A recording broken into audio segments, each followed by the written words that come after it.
పొద్దున్న లేవడు, మొహం కడుకోడు, బ్రేక్ఫాస్ట్ చేయడు, స్నానం చేయడానికి కూడా రెడీగా ఉండడు. ఎప్పుడో మధ్యాహ్నం 1కి 2కి లేస్తాడు. లేచి తను తినాలనే స్పృహ కానీ తినాలనే కోరిక కానీ ఏం జరగలేదు అనుకోండి. ఇది రెగ్యులర్గా 2 వీక్స్ జరిగింది అనుకోండి, definitely you need to doubt. ఎక్కువ మాట్లాడేయడం లేదు, అసలే మాట్లాడుతూ ఉండదు, లేదు టోటల్గా ఐసోలేట్ అయ్యి ఉన్నాడు. అది ఫోన్లు ఇరగొడతారు, టీవీలు ఇరగొడతారు, చైర్లు ఇరగొడతారు, ఏది కనబడితే అది పగలగొట్టేస్తారు. తర్వాత సారీ చెప్తారు కావచ్చు, మనుషులు కూడా కొట్టి సారీ చెప్తారు. ఈ రోజు కూడా మీరు చాలా దర్గాలకు వెళ్ళండి, అందరూ ఏ మతంతో సంబంధం లేదు తీసుకెళ్లి కట్టేయటం అనేది పూజారుల దగ్గరికి, చేతబడులు చేసే వాళ్ళ దగ్గరికి ఈ రోజు కూడా తీసుకెళ్తారు. మెంటల్ హెల్త్ ఇష్యూ ఉన్నప్పుడు దాన్ని గుర్తించలేకపోవడం వలన అది కాస్త ముదిరి వీరేంద్ర గారు, మెంటల్ హెల్త్ అనేది ఇప్పుడు ప్రపంచవ్యాప్తంగా చాలా పెద్ద ఇష్యూ. అది ఎట్లా అంటే మెంటల్ హెల్త్ ఇష్యూస్ ఉన్నాయన్న విషయం అందరికీ తెలుసు, బట్ ఎవరు గుర్తించడానికి సిద్ధపడరు. వేరే వాళ్ళకి మెంటల్ హెల్త్ ఉందని ఒప్పుకుంటారు కానీ వాళ్ళకి కానీ వాళ్ళ ఇంట్లో ఉన్న వాళ్ళకి కానీ అన్లెస్ వాళ్ళకి దాని నుంచి ఒక సమస్య వస్తే తప్ప గుర్తించని ఒక అది ఉంది కదా. మెంటల్ హెల్త్ ఇష్యూ ఉంది అని గుర్తించడానికే చాలా రెసిస్టెన్స్ ఉంది, దాని నుంచి జీవితాలు సర్వనాశనం అయిపోతున్నాయి. అసలు మనకి ఈ రెసిస్టెన్స్, ఈ రిజిడిటీ ఎక్కడి నుంచి వచ్చేది? కానీ వచ్చిందండి అంటే గతంలో వెళ్ళి చూసండి, మెంటల్ హెల్త్కి సంబంధించి ఒక ఇష్యూ ఉంటుంది, దాన్ని మనం అడ్రస్ చేస్తే పోతుంది అనే ఆలోచన కంటే ముందే ఏం జరిగిందంటే, మెంటల్ హెల్త్ ఇష్యూ ఉన్నప్పుడు దాన్ని గుర్తించలేకపోవడం వలన అది కాస్త ముదిరి ఇన్సేన్ వరకు తీసుకెళ్ళేది. అవును. సో ఇన్సేన్ అయినప్పుడు అంటే మొత్తం మన లోకంలో లేకుండా వాళ్ళ భ్రమల్లో వాళ్ళ లోకంలో జీవించే స్టేజ్కి వెళ్ళిన తర్వాత అప్పుడు ఏం చేసేవాళ్ళు, ఒక 100 సంవత్సరాల క్రితం వెళ్తే పూజారి దగ్గర తీసుకెళ్లేవాళ్ళు, లేదు చేతబడి చేసే వాళ్ళ దగ్గర తీసుకెళ్లేవారు, దర్గాలకు తీసుకెళ్ళేవాళ్ళు, ఓకేనా, చర్చలకు తీసుకెళ్లేటోళ్ళు, ఓకేనా. సో ఈ తీసుకెళ్ళిన తర్వాత ఏం జరిగిందంటే మెంటల్ హెల్త్ అని అంటే ఓన్లీ అదే, ఇంకా వేరే ఏది లేదు అనేది చాలా స్ట్రాంగ్గా ఎస్టాబ్లిష్ చేయడం జరిగింది. దాంతో ఎవరైనా మెంటల్ హెల్త్ అనగా వాళ్ళకి అందరికి వచ్చేది పిచ్చే, రైట్. సో అక్కడ అది స్థిరీకరించబడ్డది ఈ ఐడియాను, అంటే ఆ విషయాలు ఉండిపోయింది అందరికీ అదే ఒకటి ఉండిపోయింది. సో అప్పుడు జరిగినప్పుడు ఏంది, అప్పుడున్న మెడికల్ టెక్నాలజీ, అప్పుడున్న ఈ అలోపతి మెథడ్స్ కానీ ఆయుర్వేదం కానీ ఇవి కానీ ఏమి ఇచ్చేవాళ్ళు, ఓన్లీ దానికి మాత్రమే మెడిసిన్ ఇచ్చేటోళ్ళు. అవును. ఓకే. సో అట్లాంటి ఇన్సేన్ క్వాలిటీ పోయి అంత స్టేజ్కి వెళ్ళిన తర్వాత ఏ మెడిసిన్ అనే ఏ డాక్టర్ని ఏం చేస్తాడు, ముందు వాళ్ళకున్న ఈ anti social behaviours, anti personal behaviours ఏవుతున్నాయో వాటిని కామ్ డౌన్ చేయాలి. వాటిని కామ్ డౌన్ చేయాలంటే ఏం చేయాలా, only should make him keep it in sleep mode. So అప్పుడు అట్లా మెడిసిన్ ఇచ్చారు, అప్పుడు అది అవసరం. అది ఇప్పటికి కూడా ఆ ఇన్సేన్ స్టేజ్ పోయిన తర్వాత ట్రాంక్యులైజర్సే ఇస్తారు. కానీ ప్రతి మెంటల్ హెల్త్ ఇష్యూ దానికి సంబంధించింది కాదు. ఇప్పుడు మన తలనొప్పులు ఎన్ని రకాల నొప్పులు ఉంటాయి, మైగ్రేన్ వేరు, తలనొప్పి వేరు, ఎండకు వస్తే తలనొప్పి, చలికి వచ్చే తలనొప్పి, మైగ్రేన్ రకరకాల కడుపు నొప్పులు కూడా వేరు కదా. ఓకే. అట్లానే మెంటల్ హెల్త్ సంబంధించి రకరకాల స్టేజ్ లోపల మెంటల్ హెల్త్ ఇష్యూస్ ఉన్నాయి. కానీ మన అందరికి కూడా ఈ మెంటల్ హెల్త్ అనగానే ఓన్లీ గుర్తొచ్చేది పిచ్చి ఒకటే. Okay. That is extreme behaviours, అది ఎక్స్ట్రీమ్ మెంటల్ హెల్త్ ఇష్యూ అది. ఓకే. అది అందరికి రాదు. అది మెంటల్ అనే మాట ఎంత ఈజీగా వాడేస్తారు కదా. దానికి మెంటల్ అంటే ఏంటండి, స్టేట్ ఆఫ్ మైండ్ అంతే, ఓకేనా. కానీ మనం దాన్ని చాలా అబ్యూజివ్ మీనింగ్ ఇచ్చేసాం దానికి. మీరు ముందుకు వెళ్లే ముందు ఒక మాట చెప్తానండి. మీరు 100 ఏళ్ల కింద అన్నారు, ఈ రోజు కూడా మీరు చాలా దర్గాలకు వెళ్ళండి, అందరూ ఏ మతంతో సంబంధం లేకుండా అదొక చాలా మందికి తీసుకెళ్లి కట్టేయటం అనేది ఇప్పటికి కూడా మీరు పూజారుల దగ్గరికి, చేతబడులు చేసే వాళ్ళ దగ్గరికి ఈ రోజు కూడా తీసుకెళ్తారు. 100 ఏళ్ల కింద ఏం కాదు. సో అప్పుడు అక్కడ ఫిక్స్ అయింది, ఆ ప్రాసెస్ ఇప్పటికి ఇట్లే కంటిన్యూ అవుతుంది, సాంప్రదాయంగా వస్తుంది. కానీ నిజానికి మెంటల్ హెల్త్ ఇష్యూస్ చాలా ఉంటాయి కాబట్టి ఇప్పుడు యాంగ్జైటీ ఉంది, డిప్రెషన్ ఉంది, అబ్సెసివ్ కంపల్సివ్ డిజార్డర్ ఉంది, బైపోలార్ డిజార్డర్ ఉంది, ఓకే, సైకోసిస్ ఉంది. ఇవి ప్రధానంగా ఎస్టాబ్లిష్డ్ సమస్యలండి. ఓకే. సైకోసిస్, బీపీడీ ఈ రెండు అదే సీవియర్ మెంటల్ హెల్త్ కండిషన్ అని అంటాం. కాకుండా యాంగ్జైటీ, డిప్రెషన్, ఓకే, ఈ అబ్సెషన్స్, వీటన్నిటిని కూడా మనం బెటర్ చేయడానికి అటు థెరపీ మోడల్స్ చాలా ఉన్నాయి, you can easily come out of that. And also అది అలోపతి కానీ ఆయుర్వేదం కానీ వీటన్నిటిలో కూడా మెడిసిన్ ఉంది, వాటికి బయటకు రావచ్చు. కానీ అన్ఫార్చునేట్లీ మెంటల్ హెల్త్ ఇష్యూ ఉంది అనగానే వాళ్ళు ఎవ్వరు కూడా దాన్ని కన్సిడర్ చేయడానికి రెడీగా ఉండరు. ఒకటి రీజన్ ఏంటంటే, ఈ సమస్యలు వస్తే సిమ్టమ్స్ ఏంటో ఎవరికి తెలియదు, ఎందుకంటే వాటి పట్ల ప్రచారం జరగలేదు. ఓకేనా. సో రెండోది ఏంటంటే, వీటికి ట్రీట్మెంట్ చాలా ఈజీగా జరిగిపోతుంది అనే ప్రచారం కూడా ఎక్కువ లేదు. వాళ్ళు ఇట్లా యాంగ్జైటీ, డిప్రెషన్ అనగానే వాళ్ళకి గుర్తొచ్చేది అదే, పిచ్చే గుర్తొస్తుంది వాళ్ళకి. వాళ్ళు దాంతో రిలేట్ చేసుకుంటారు. వాళ్ళందరూ కూడా అట్లా కండిషన్ అయిపోయి ఉన్నారు.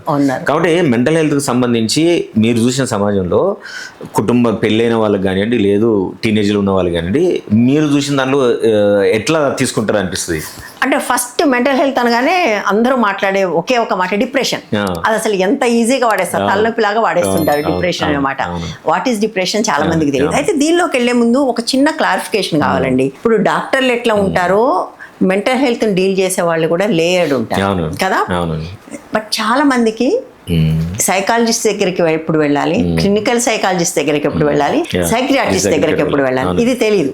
సో ఇది ఒక్కసారి మనం క్లారిఫై చేస్తే సైకాలజిస్ట్, క్లినికల్ సైకాలజిస్ట్, సైకియాట్రిస్ట్ ఇవి కాకుండా ఇంకేమైనా ఉన్నాయో నాకు తెలియదు. ఉంటాయి కానీ but these are the major కదా. అంటే అసలు ఎవరు ఈ వేటిని డీల్ చేస్తారు? ఫస్ట్ ఎవరికైనా మెంటల్ హెల్త్ ఇష్యూ వస్తేనండి what we suggest is reach out to a psychologist. Right. Counselling psychologist కావచ్చు, క్లినికల్ సైకాలజిస్ట్ కూడా కావచ్చు. సైకాలజీ దగ్గరికి వెళ్తే ఏంటంటే psychology will understand your state of mind. ఎవరైనా మెంటల్ హెల్త్ బాగాలేదు అని అంటే ఫస్ట్ 4Ds అని చెక్ చేస్తారండి. ఆ 4Ds ఏముంటాయంటే ఫస్ట్ ఈ వ్యక్తి విపరీతంగా డిస్ట్రెస్ అయి ఉన్నాడా, దట్ ఈజ్ వన్ రీజన్. ఈయన రోజువారీ కార్యక్రమంలో ఉన్నది డీవియన్స్ ఏమైనా ఉందా, ఓకే. రోజువారీ జీవితం లోపల డిస్ఫంక్షన్లు అయ్యాడా, 4వది డేంజరస్గా మారాడా, ఓకే. ఈ 4ని చెక్ చేసిన తర్వాత ఇది ఇష్యూ ఉందని గుర్తించబడతారు. ఈ గుర్తించిన తర్వాత ఎలాంటి ఇష్యూ, ఇది యాంగ్జైటీ, డిప్రెషనా, ఓసిడియా, సైకోసిసా, బీపీడియా, వీటన్నిటిని గుర్తించడానికి వాళ్ళు క్లినికల్ సైకాలజిస్ట్కి పంపిస్తారు. క్లినికల్ సైకాలజిస్ట్ వాళ్ళు మాత్రమే authorised in the world where they can diagnose the issue. Right. Okay. So అప్పుడు క్లినికల్ సైకాలజిస్ట్, కౌన్సిలింగ్ సైకాలజిస్ట్ ఇద్దరు కలిసి కూడా ఒక మోడల్ థెరపీ మోడల్ డిజైన్ చేస్తారు. చేసి ఇది థెరపీ ద్వారా పోగలుగుతుంది అని అనుకుంటే థెరపీని వెళ్ళడం, అది కౌన్సిలింగ్ సైకాలజీ చేయొచ్చు, క్లినికల్ సైకాలజీ చేయొచ్చు. లేదు ఇది సీవియర్ మెంటల్ హెల్త్ కండిషన్లా ఉంది కాబట్టి వాటిలను సైకాట్రిస్ట్కి సజెస్ట్ చేస్తారు. అప్పుడు సైకాట్రిస్టు క్లినికల్ సైకాలజిస్ట్ ఇన్పుట్స్ని తీసుకొని వాళ్ళకి మెడిసిన్ ప్రిస్క్రైబ్ చేస్తారు. చేసి మెడిసిన్ వాడుతూనే అది క్లినికల్ సైకాలజిస్ట్ కానివ్వండి, లేదు కౌన్సిలింగ్ సైకాలజిస్ట్ కానివ్వండి, వాళ్ళకి సంబంధించిన థెరపీ ఏదైతే అవసరం ఉంటుందో దాని థెరపీ ద్వారా మెడిసిన్తో పాటు చేస్తే తొందరగా క్లయింట్ సమస్య నుంచి బయటకు వచ్చి మళ్ళీ ఆరోగ్యకరమైన జీవితం జరగడానికి అవకాశం ఉంటుంది. బట్ ఈ సెటప్ లేదు కదా మనకు భారతదేశంలో, ఈ సెటప్ లేదు. ఫర్ ఎగ్జాంపుల్ మిమ్మల్ని మీరే కేటగిరీలో చూస్తారు? మేము కౌన్సిలింగ్ సైకాలజిస్ట్ కదా. మీ దగ్గరకు వచ్చిన తర్వాత మీరు ఈ సమస్య ఇక్కడ అవ్వదు అనుకుంటే వేరే వాళ్ళకి this is the first step. ఇక్కడికి రాదు.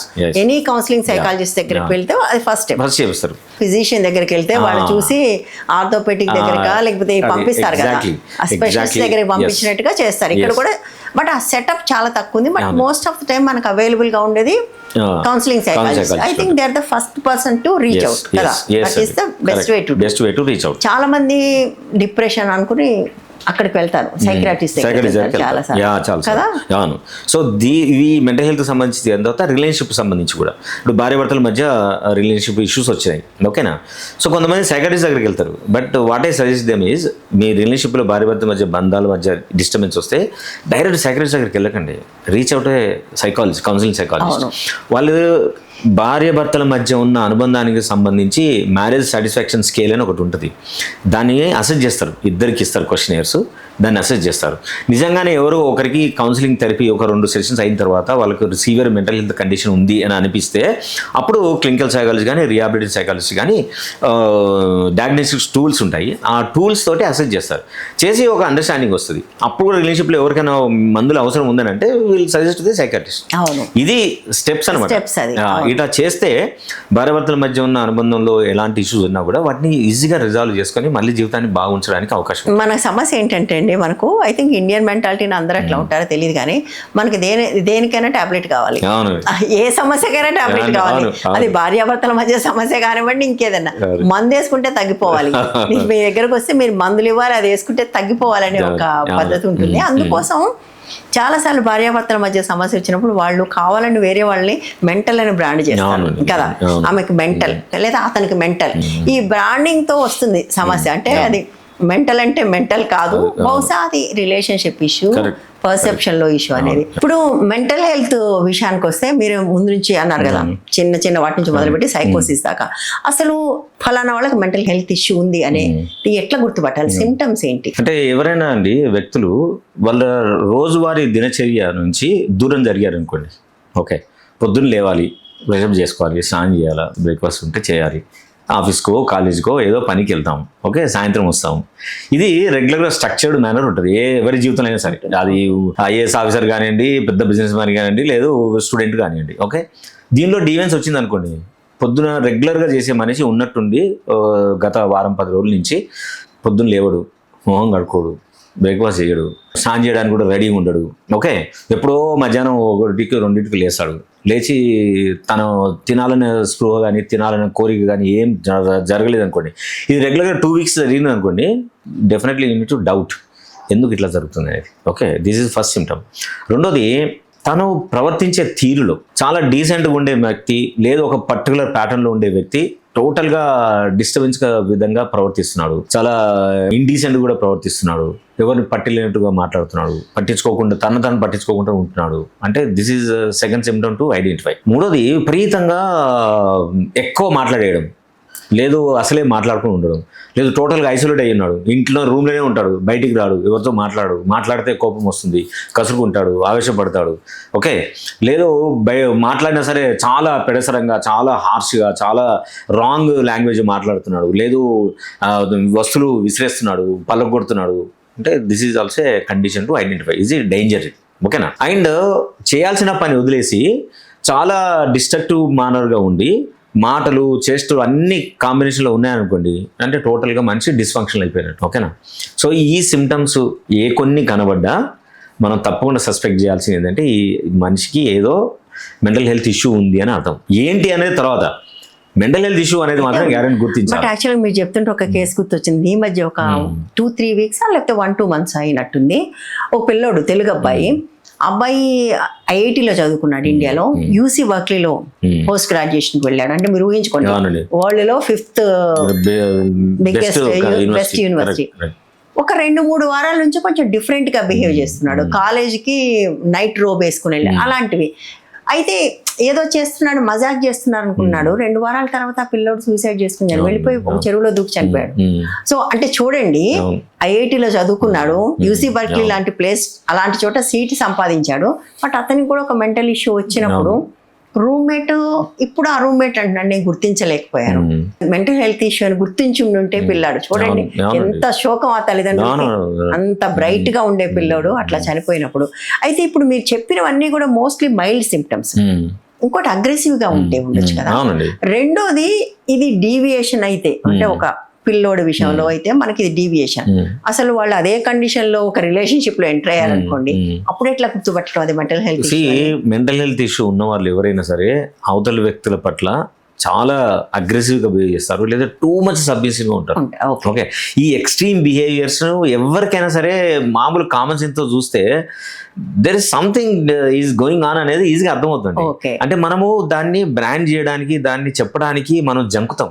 రైట్, అవతలలో ఎట్లా రియాక్ట్ అవుతారో మనకు తెలియదు, అవతలలో దాన్ని చాలా అఫెన్సివ్గా తీసుకుంటారో తెలియదు, లేదు డిఫెన్స్ చేసి చెప్పే అవకాశం కూడా ఉంది. కానీ ఇట్లాంటి మెంటల్ హెల్త్ ఉన్న వాళ్ళకు మేము చెప్తాం అంటే 3A ప్రిన్సిపల్ అప్లై చేయని చెప్తాం. ఫస్ట్ ఏంటంటే ఆస్క్ దెమ్, నువ్వు ఇప్పుడు ఉన్నట్టుగా లేవు, నార్మల్ బిహేవియర్లో something I'm seeing difference is there, don't take it in different way అని చెప్పి ఎందుకు ఇట్లా జరుగుతున్నది ఓకే అని అడగడం అనేది చాలా ఫస్ట్ మనం చేయాల్సిన పని. రెండో ఏంటంటే అప్పీల్, నిజంగా మీరు బాగాలేనట్టు నాకు అనిపిస్తుంది, why don't you go to meet a professional psychologist అంటే వెంటనే ఆగేదో పిచ్చి ఉందనేది అందుకు పోవాల్సిన అవసరం లేదు, చెక్ చేసుకుంటే మంచిదే కదా. ఓకే, ఇట్లా ఎన్నో మనం కేసులు చూస్తున్నాము, ఇది చివరికి అది ఎంత ఎక్స్టెండ్కి ఎంతో మనకు తెలియదు. ఒకసారి క్లారిఫై తీసుకున్నాం అనుకోండి, ఏం లేదన్నాం అనుకో, ఇట్స్ వెల్ అండ్ గుడ్, మనం చెక్ చేసుకోవచ్చు కదా ఎందుకు ఇట్లా వచ్చింది అనేది. మూడోది అసిస్ట్. చాలా మందికి కావాల్సింది ఏంటంటే ఎవరి దగ్గరికి వెళ్ళాలో తెలియకపోవటం. ఓకే, కాబట్టి మీకు గనక ఎనీ ప్రొఫెషనల్, నాలాంటి సైకాలజిస్ట్ కానివ్వండి, సైకాట్రిస్టులు కానివ్వండి, అట్లీస్ట్ మీకు తెలిస్తే ఆ ఫోన్ నెంబర్ ఉంటే ఫోన్ నెంబర్ ఇవ్వడం, లేదు కూడా వెళ్ళడం, లేదంటే మీరే ఫోన్ చేసి అపాయింట్మెంట్ తీసుకొని వాళ్ళకు తెలిసిన వాళ్ళ పేరెంట్స్ కానీ, లేదు వాళ్ళ సిబ్లింగ్స్ కానీ, బెస్ట్ ఫ్రెండ్స్ వాళ్ళ మాటిని వాళ్ళకి కానీ యూ ఇన్ఫార్మ్ దెమ్. ఓకే, ఈ 3A ద్వారా మనం చాలా వరకు సూసైడ్స్ని ఆపొచ్చండి. ఎందుకంటే వాళ్ళకు వచ్చే ఆలోచనలు ఇవి సూసైడ్కి దారి తీస్తాయి అనే సంగతి వాళ్ళకి తెలియదు. రైట్, అంటే సూసైడ్ అనేది ఒక మెంటల్ హెల్త్ ఇష్యూ, ఇది mostly depression extension of depression అండి. The other one is aggression కదా. అగ్రెషన్ ఉన్నప్పుడు ట్యాకిల్ చేయడం చాలా కష్టం, ఎందుకంటే వాళ్ళు అసలు పొరపాటున కూడా ఒప్పుకోరు వాళ్ళకి మెంటల్ హెల్త్ అవును, ఇష్యూ ఉంది అవును, అనేది. ఇందులో. పైగా నాకు పిచ్చి అంటావా అని ఇంకా అగ్రెసివ్. అగ్రెసివ్ అవుతారు. ఎట్లా డీల్ చేయాలి అలాంటి? ఫస్ట్ అగ్రెషన్ ఉన్న వాళ్ళకు డెఫినెట్గా ఎవరో ఒకరు మంచి స్నేహితులు ఉంటారండి. కుటుంబంలో ఎవరో ఒకరు కజినో, లేకుంటే అమ్మనో నాన్ననో, లేదు సిబ్లింగ్ ఎవరో ఒకరు ఉంటారు, ఫ్రెండ్ అని ఉంటారు. వాళ్ళకి చెప్పి తప్పకుండా వీళ్ళను మనం ప్రొఫెషనల్ చూపించాలి. ఇది కోపమే కదా ఏందని అట్లా జనరలైజ్ చేస్తారు, కానీ కోపం వేరు, అగ్రెషన్ వేరు. అగ్రెషన్ ఉన్నప్పుడు ఎట్లా గుర్తించాలి అంటే they become very violent. Okay, అది ఫోన్లు ఇరగొడతారు, టీవీలు ఇరగొడతారు, మన చైర్లు ఇరగొడతారు, ఏది కనబడితే అది పగలగొట్టేస్తారు. ఓకే, తర్వాత సారీ చెప్తారు కావచ్చు, దానివల్ల ఏం మనుషులు కూడా కొట్టి సారీ చెప్తారు, దానివల్ల ఏం ప్రయోజనం లేదు. వాళ్ళ ఇష్యూకు మినిమైజ్ చేయడానికి అవకాశం ఉండదు. అట్లా దాడి గురిగబడ్డ వాళ్ళకు కూడా వాళ్ళకి ఏం మార్పు ఉండదు. కానీ మీరు ప్రొఫెషనల్కి తీసుకెళ్తే మాత్రం తప్పకుండా దానివల్ల బెటర్ అయ్యేందుకు అవకాశం ఉంటుంది, ఆయనకు మంచి జీవితం ఇచ్చే అవకాశం ఉంటుంది. లేకుంటే అది డెఫినెట్ గా lead to some criminal activity, అది డెఫినెట్ గా lead them into the police station. కాబట్టి అలాంటి నుంచి తగ్గియడానికి మనం చేసే ప్రేమపూర్వకమైన సందేశం కానీ పని ఏదైనా ఉంటే ప్రొఫెషనల్ చూపించడమే మనం చేయగలిగింది. డిప్రెషన్ కానివ్వండి, అగ్రెషన్ కానివ్వండి, ఏదైనా మీరు ఒక మాట అన్నారు కదా, వాళ్ళు విపరీతంగా డామినేట్ చేసినా విపరీతంగా సబ్మిట్ అయిపోయినా, రెండిట్లో ఏదైనా కూడా అంటే ఒక రిలేషన్షిప్ ఏదైనా తల్లి కూతురు ఒక ఈక్వల్ పార్ట్నర్షిప్ లేదు అంటే ఏదో తేడా ఉంది, దీన్ని సరి చేసుకోవాలి. అది సైకలాజికల్ ఇష్యూ కావచ్చు, రిలేషన్షిప్ ఇష్యూ కావచ్చు, ఏదైనా సరే కదా. I think, thank you so much, and I think this is the core of the psychological issues and counseling సంబంధించి అనుకుంటున్నాను. Thank you.